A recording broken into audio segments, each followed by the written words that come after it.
Assalamualaikum warahmatullahi wabarakatuh. Perkenalkan, nama saya Ali Putra Dimas dari Universitas Mercubuana, Fakultas Teknik Informatika. Dalam kesempatan kali ini, saya akan membahas fenomena penggunaan bahasa pergaulan di Indonesia. Latar belakang. Belakangan ini, pergaulan bahasa Indonesia baik dalam kehidupan nyata maupun kehidupan fiksi sudah mulai mengalami interferensi dan mulai bergeser digantikan oleh penggunaan bahasa gaul. Definisi bahasa. Kamus Besar Bahasa Indonesia secara terminologi mengartikan bahasa sebagai sistem lambang bunyi yang arbitrer yang digunakan oleh anggota suatu masyarakat untuk bekerja sama, berinteraksi, dan mengidentifikasikan diri. Menurut Keraf, dalam Semarap Dipa memberikan dua pengertian bahasa. Pengertian pertama menyatakan bahasa sebagai alat komunikasi antara anggota masyarakat berupa simbol, bunyi yang dihasilkan oleh alat ucap manusia. Kedua, bahasa adalah sistem komunikasi yang mempergunakan simbol-simbol vokal, bunyi ujaran yang bersifat arbitrer. Dari pendapat Keraf di atas, penulis dapat menyimpulkan bahwa bahasa adalah kunci pokok bagi kehidupan manusia di dunia ini. Karena dengan bahasa, orang bisa berinteraksi dengan sesamanya, dan bahasa merupakan sumber daya bagi kehidupan bermasyarakat. Selain itu, bahasa juga mencangkup sistem lambang bunyi yang arbitrer dan sistem bunyi yang memiliki arti serta makna. Bahasa baku. Setiap negara mempunyai bahasa resmi masing-masing. Dalam bahasa Indonesia, bahasa resmi itu disebut bahasa baku. Bahasa baku terdiri dari kata-kata yang baku. Kata-kata baku adalah kata-kata yang standar sesuai dengan aturan kebahasan yang berlaku. Didasarkan atas kajian berbagai ilmu, termasuk ilmu bahasa dan sesuai dengan perkembangan zaman. Dengan kata lain, bahasa baku adalah bahasa yang menjadi bahasa pokok yang menjadi bahasa standar dan acuan yang digunakan sehari-hari pada bahasa percakapan maupun bahasa tulisan. Bahasa baku lazim digunakan dalam komunikasi resmi tertulis. Bahasa gaul. Bahasa gaul atau bahasa prokem yang khas Indonesia dan jarang dijumpai di negara-negara lain, kecuali di komunitas-komunitas Indonesia. Bahasa gaul dijadikan sebagai bahasa dalam pergaulan anak-anak remaja. Istilah ini muncul pada akhir tahun 1980-an. Pada saat itu ia dikenal sebagai bahasanya para anak jalanan, disebabkan arti kata prokem dalam pergaulan sebagai preman.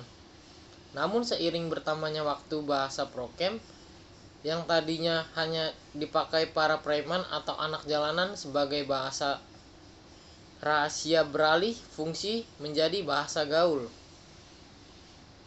Contoh penulisan dengan bahasa gaul.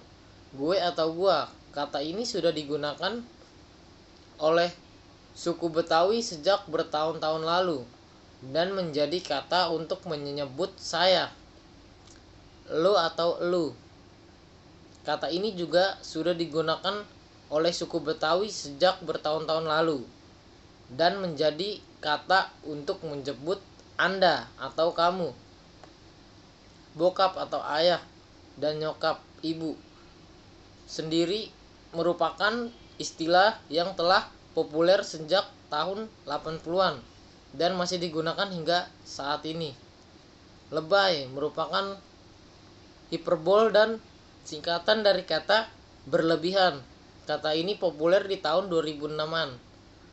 Kalau tidak salah, Ruben Onsu atau Olga yang mempopulerkan kata ini di berbagai kesempatan di acara-acara di televisi yang mereka bawakan, dan biasanya digunakan untuk mencela orang yang berpenampilan norak. Pengaruh bahasa gaul terhadap bahasa Indonesia. Di era globalisasi ini, penggunaan bahasa gaul makin meraja dan terus muncul bahasa gaul baru yang membuat eksistensi bahasa Indonesia kian menurun. Penggunaan bahasa gaul ini membuat remaja makin sulit mengetahui bahasa Indonesia yang baik dan benar. Bahkan, penggunaan bahasa yang terlalu sering membuat orang-orang tak sadar bahwa bahasa tersebut bukan bahasa yang baik dan benar. Tidak jarang, dalam acara formal pun banyak orang yang menggunakan bahasa gaul yang dalam konteksnya tidak sengaja. Cara mengatasi perkembangan bahasa gaul tidak dapat dipungkiri lagi. Dalam bermasyarakat, bersosialisasi lebih sering menggunakan bahasa gaul. Anak-anak dan para remaja dalam perkembangan psikologis pun tidak bisa ditolak atau dicegah untuk tidak terbiasa dengan bahasa gaul. Karena itu, memang suatu proses dalam psikologisnya. Dengan kata lain, penggunaan bahasa gaul tidak bisa kita hilangkan atau cegah perkembangannya. Yang dapat kita lakukan yaitu memberi pengertian yang lebih mendalam akan pentingnya berbahasa yang baik dan benar, menanamkan sikap cinta bahasa sendiri pada anak-anak atau remaja dengan berbagai cara, contohnya mengadakan lomba puisi dan lain-lain. Inisiatif dan kemauan yang kuat dari dalam diri sendiri. Simpulan, jadi keberadaan bahasa gaul memang sangat mengganggu eksistensi bahasa Indonesia. Namun di sisi lain kita tidak bisa mencegahnya, apalagi di kalangan anak-anak dan remaja, karena perkembangan psikologis keduanya menuntut mereka agar diakui di masyarakat. Dan salah satunya dengan mengikuti tren bahasa gaul itu sendiri. Oleh karena itu, perkembangan bahasa gaul tidak dapat dicegah, tetapi dapat diminimalisir jika kita kembali meningkatkan eksistensi bahasa Indonesia itu sendiri. Saran dari simpulan di atas, penulis merumuskan saran sebagai berikut. Hendaknya lebih diadakan pemahaman yang lebih kepada anak-anak dan remaja. Mulailah dari diri sendiri untuk membudidayakan bahasa Indonesia dan meningkatkan kembali eksistensinya. Sekian dari saya, kurang lebihnya mohon maaf. Assalamualaikum warahmatullahi wabarakatuh.